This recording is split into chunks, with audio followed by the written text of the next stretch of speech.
We've gotten a bunch of emails that all basically relate to the same thing, and it's water in the fuel, diesel fuel.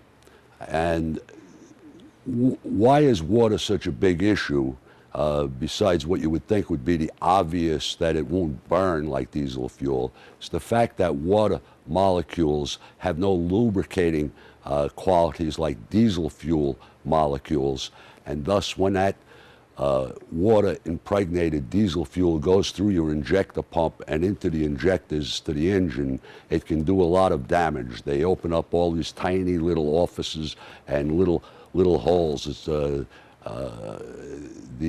injector pump happens to be probably the most sophisticated thing on a diesel engine, and a very, very sensitive thing.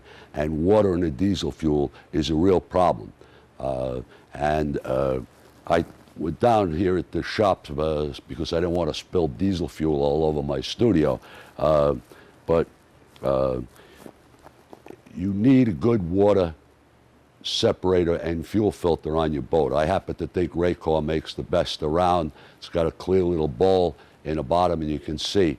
And what I did was I poured some water into the diesel fuel to show you how it separates.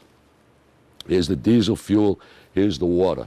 And it doesn't take very long for this to happen, for it to separate. If you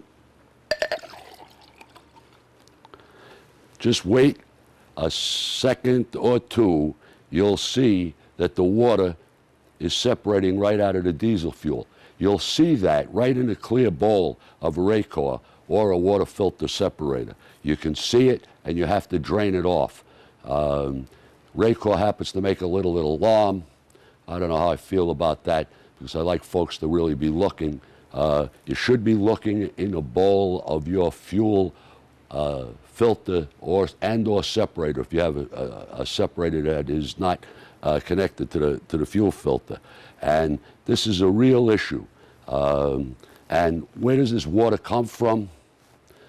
It comes from condensation in the tanks at marinas. It comes from condensation in the tanks in your boat, especially over the winter when you have different temperatures. It comes from groundwater infiltrating the tanks in boatyard or marina or wherever you're getting fuel. And I've been dealing with water and fuel now for a long, long time.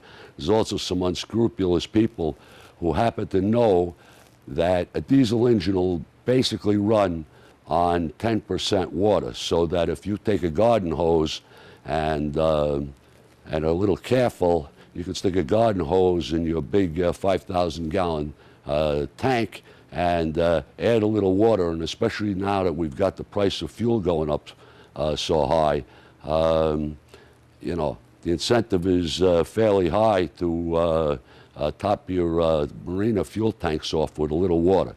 It's very, very rare in the United States, but it's not uncommon, especially outside the United States, down in the Caribbean, South America, where folks are doing this. But you can see how quickly.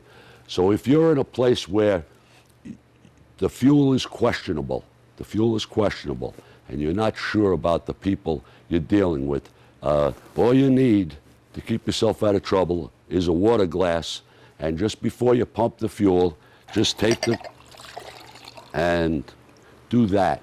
Pump a little into the glass, and you'll see it instantly. If it looks like this, find another place to get fuel and move on if you can, because water is a real problem.